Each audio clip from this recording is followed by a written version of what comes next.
Salut, c'est Florian, bienvenue dans cette nouvelle vidéo. Dans cette vidéo, je vais te présenter l'analyse de l'action AXA. Je l'ai analysée sur une dizaine de critères très intéressants, très importants d'après moi, les plus importants. Et aujourd'hui, je te partage cette analyse parce que AXA fait partie des 17 actions sur lesquelles j'ai décidé d'investir sur mon PEA et c'est même la quatrième meilleure.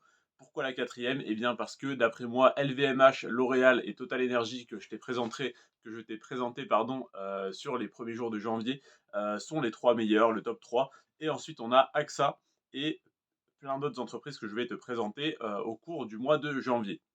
Donc, AXA est valorisé en bourse à 60 milliards d'euros. Donc c'est une assez grosse entreprise, comparément à Total Energy par exemple, qui est valorisé à 151 milliards, c'est plus petit, mais Total Energy est vraiment une énorme entreprise. Donc Total Energy 151 milliards, L'Oréal 211 milliards, LVMH 333 milliards. Donc AXA, c'est quand même 20% de LVMH, c'est énorme. Au niveau du chiffre d'affaires, le chiffre d'affaires est passé de 103 milliards en 2019 à 86 milliards en 2023. Donc là, tu vas me dire, il y a un problème. Oui, il y a un problème. Le chiffre d'affaires a drastiquement diminué. Par contre, le résultat net, donc c'est-à-dire vraiment les bénéfices, ce qu'il reste dans la poche de l'entreprise à la fin de l'année, a drastiquement augmenté en passant de 2 milliards à 8 milliards entre 2019 et 2023. Autrement dit, le chiffre d'affaires a diminué de 17% en 4 ans, donc mauvaise nouvelle. Par contre, le résultat net a augmenté de 300%. Ça aurait été l'inverse, ça m'aurait embêté énormément que le chiffre d'affaires augmente mais que le résultat net diminue, parce que c'est signe d'une mauvaise gestion de l'entreprise. Mais là, au contraire, le fait que le chiffre d'affaires ait diminué, ça peut être lié à des facteurs externes, comme par exemple au Covid. Par contre, le fait que le résultat net ait tout de même augmenté et même, tout de même quadruplé, c'est vraiment une très bonne nouvelle et un signe de la très bonne gestion de l'entreprise. Donc au niveau externe, au niveau des facteurs externes, il y a peut-être eu quelques soucis, et quelques imprévus, voilà pour, cette compagnie d'assurance. Par contre, donc ils ont perdu des clients. Par contre, ils ont su être 4 fois plus rentables en 2023 qu'en 2019. Ensuite, au niveau de la marge nette, elle est de 9. Pour une compagnie d'assurance, on pourrait s'attendre à beaucoup plus. Je pensais personnellement que les compagnies d'assurance margeaient beaucoup plus que ça. Donc 9, ça me paraît faible et par rapport à la moyenne de mon portefeuille, c'est un petit peu faible en effet parce que la moyenne est à 15 de marge nette et là on est seulement à 9. Donc on peut considérer ça comme un point négatif, comme on peut le voir comme un point positif, le fait qu'ils ne margent pas énormément, eh bien ça les rend plus compétitifs que leurs concurrents. Ensuite, au niveau de la croissance du cours de l'action, alors AXA n'est pas connue pour être une action de croissance, c'est une très belle action à dividende, par contre elle a une croissance assez faible. Tout de même, elle a une croissance de 55% sur les 10 dernières années, donc ça fait une moyenne annualisée de 5%. Donc si tu avais investi dessus il y a, on va dire 11 ans même pour arrondir les chiffres, et que tu revendais aujourd'hui, tu aurais gagné 55%. Enfin, comment dire? Si tu avais investi dessus il y a 10 ans, et que tu revendais aujourd'hui, tu aurais gagné 55. Donc ça fait sur 11 ans une moyenne de 5 par an. Évidemment, c'est pas 5 chaque année qui se cumulent avec les intérêts composés, mais ça fait sur 10 ans, sur une période de 10 ans, en ayant acheté il y a 10 ans, en vendant aujourd'hui, une moyenne de 5, même de 5,5 par an de performance. Ça n'est pas énorme, mais tu vas voir, c'est compensé par le dividende. Le PER, il est de 8, donc c'est relativement bas. Ça veut dire que l'action est potentiellement sous-évaluée en ce moment, ce qui serait d'ailleurs une des raisons pour lesquelles le dividende serait aussi élevé. En tout cas, le rendement sur le dividende serait aussi élevé. Attaquons d'ailleurs les indicateurs parlant du dividende. Ça fait 33 ans que AXA verse un dividende sans interruption, donc ça c'est une excellente nouvelle. Ça apporte une stabilité sur ton portefeuille. Donc c'est vraiment une très bonne action de fonds de portefeuille à laquelle il ne faut pas toucher, il ne faut pas espérer l'acheter pour la revendre 2-3 ans après en ayant fait une énorme plus-value. Ça n'est pas une action spéculative, par contre c'est une très belle action de fonds de portefeuille avec une croissance faible mais régulière du cours de l'action et une augmentation, que je te dise pas de bêtises, une augmentation plus que correcte et régulière du dividende. Petit bémol, c'est que ça arrive à AXA de baisser son dividende. Ça n'est pas une action qui augmente chaque année son dividende et pour laquelle ça fait un petit escalier qui ne s'arrête jamais. Malheureusement, on voit plus ça sur des actions américaines ou sur l'action que je te présenterai dans la vidéo de demain. D'ailleurs, donc c'est Hermès, pardon, Hermès qui a un dividende beaucoup plus stable, beaucoup plus régulier, mais avec un rendement beaucoup plus faible. Évidemment, chaque action a ses avantages et ses inconvénients. Donc AXA verse un dividende sans interruption depuis 33 ans.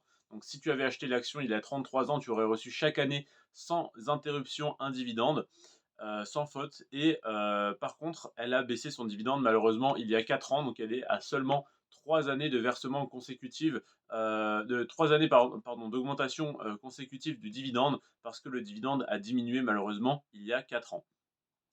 Ce qui est intéressant à regarder quand on a un dividende, qui est versé depuis très longtemps, mais auquel ça arrive de diminuer par moment, c'est sur le long terme, sur les 10 dernières années. J'aime bien regarder, de combien en moyenne, le dividende augmente par an. Parce que s'il y a des années où il diminue, il ne faut pas que ça, compense les années où il augmente. Si jamais, il augmente de 2, puis l'année d'après il augmente de 3, puis l'année d'après il augmente de 4, et que, la quatrième année il diminue de 20, c'est dommage, on a perdu tout ce qu'on avait gagné.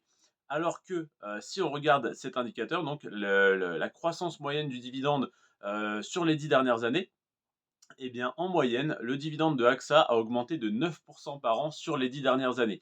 En prenant en compte que sur les 10 dernières années, il y a eu, il y a 4 ans par exemple, une année où il n'a non seulement pas augmenté, mais en plus où il a diminué. Donc on a des années où il va peut-être baisser de 5, 10, 15, 20%, mais si en moyenne sur les 10 dernières années, il augmente de 9% par an, ça veut dire qu'il y a des années où il a augmenté pareil de 10, 15, 20, 30% en une année. Donc c'est une très bonne nouvelle. Et c'est un indicateur qui rassure l'augmentation moyenne du dividende par an sur les 10 dernières années. Et maintenant, le dernier indicateur qui t'intéresse, c'est le rendement du dividende en pourcentage. Eh bien, le dividende de l'année 2023, donc, qui a été versé, représente un rendement de 6,2%. Donc, ces 6,2% de rendement viennent s'ajouter aux, comme je te disais tout à l'heure, 55% de croissance sur 10 ans. Donc, en moyenne, 5,5% par an. Donc, tu as une performance entre 10 et 11%, pardon, entre 11 et 12% en investissant sur AXA. Tu peux espérer sur le long terme une performance entre 11 et 12% annuelle. C'est donc une jolie performance. Ça n'est pas incroyable, mais comme je te le disais, c'est une action de fonds de portefeuille. Ce qu'il faut voir également, c'est que si tu reçois chaque année ton dividende de 5, 6, 7%, non seulement déjà aujourd'hui le rendement est beau hein, à 6,2%, mais si le cours de l'action monte par la suite, ça n'influe pas ton prix d'achat. Par contre, le montant du dividende en euros va continuer d'augmenter. Donc ton rendement sur ton prix d'achat va augmenter d'année en année. Et le dividende que tu reçois chaque année, si tu n'as pas besoin de le sortir de ton portefeuille, tu peux le réinvestir. Et donc, avec ce dividende que tu reçois chaque année et que tu peux réinvestir, ça te fait un intérêt composé qui est assez intéressant. Et donc, peut-être que la première année, tu vas avoir une performance de 10% sur cette action. La deuxième année, peut-être 5% ou peut-être 15%. Ça dépendra évidemment du marché. Et la troisième année, quatrième année, cinquième année, normalement, ton rendement devrait commencer à se stabiliser sur une pente haussière. Donc, si tu as commencé avec une moyenne de 10% par an, évidemment, il n'est pas impossible que tu fasses une année à 5% ou même à moins 5%. Par contre, sur le long terme, la courbe devrait être régulièrement haussière. Si tu réinvestis tes dividendes, bien sûr. Et même si tu ne les réinvestis pas, mais si tu les réinvestis, ça accélère le processus. Donc voilà pour l'analyse de l'action AXA. J'espère qu'elle t'a plu, qu'elle t'a intéressé.